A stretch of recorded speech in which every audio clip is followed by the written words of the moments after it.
Welcome our channel, please subscribe and support. ಗುರು ಗೋಬಿಂದ್ ಸಿಂಗ್ ಅವರ ಜೀವನ ಚರಿತ್ರೆ. ಗುರು ಗೋವಿಂದ್ ಸಿಂಗ್ ಜಯಂತಿಯು ಸಿಖ್ ಧರ್ಮದ 10ನೇ ಗುರು ಗೋಬಿಂದ್ ಸಿಂಗ್ ಜಿ ಅವರ ಜನ್ಮ ವಾರ್ಷಿಕೋತ್ಸವವನ್ನು ಆಚರಿಸುವ ಅತ್ಯಂತ ಮಹತ್ವದ ಸಿಖ್ ಹಬ್ಬಗಳಲ್ಲಿ ಒಂದಾಗಿದೆ. 2025ರಲ್ಲಿ ಈ ಮಂಗಳಕರ ದಿನವನ್ನು ಸಪ್ತಮಿ ತಿಥಿಯ ಜನವರಿ 6 ರಂದು ಅವರ 358ನೇ ಜನ್ಮದಿನವನ್ನು ಆಚರಿಸಲಾಗುತ್ತದೆ.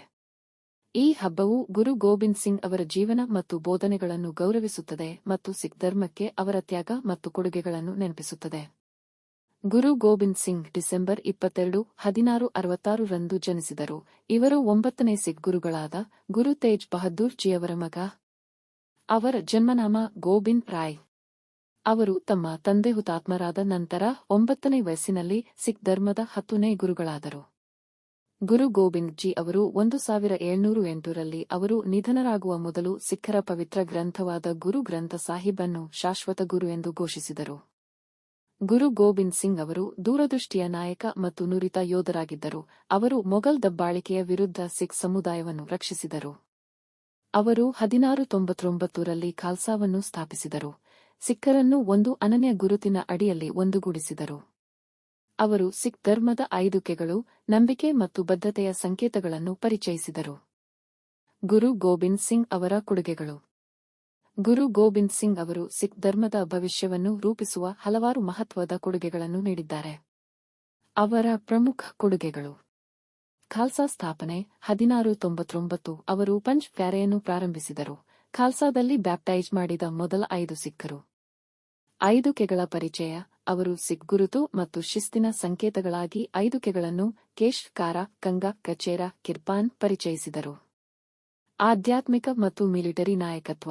ಗುರು ಗೋಬಿಂದ್ ಸಿಂಗ್ ಅವರು ಆಧ್ಯಾತ್ಮಿಕವಾಗಿ ಮತ್ತು ಮಿಲಿಟರಿಯಾಗಿ ಸಿಖ್ಖರನ್ನು ಮುನ್ನಡೆಸಿದರು.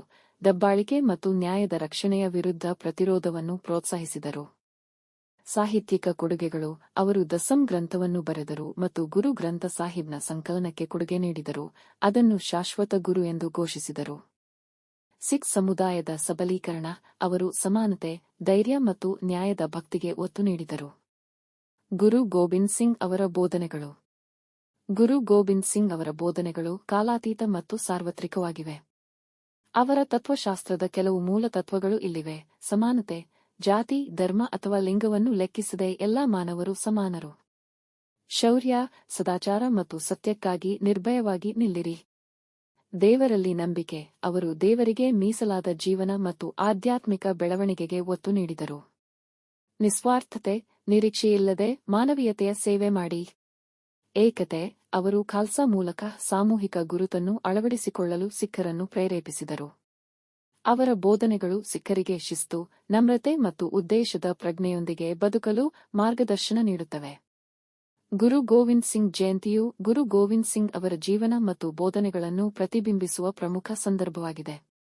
ಅವರ ಧೈರ್ಯ, ನಾಯಕತ್ವ ಮತ್ತು ಆಧ್ಯಾತ್ಮಿಕ ಬುದ್ಧಿವಂತಿಕೆಯು ಸಿಖ್ ಧರ್ಮವನ್ನು ಮತ್ತು ಪ್ರಪಂಚದಾದ್ಯಂತ ಜನರನ್ನು ಪ್ರೇರೇಪಿಸುತ್ತದೆ.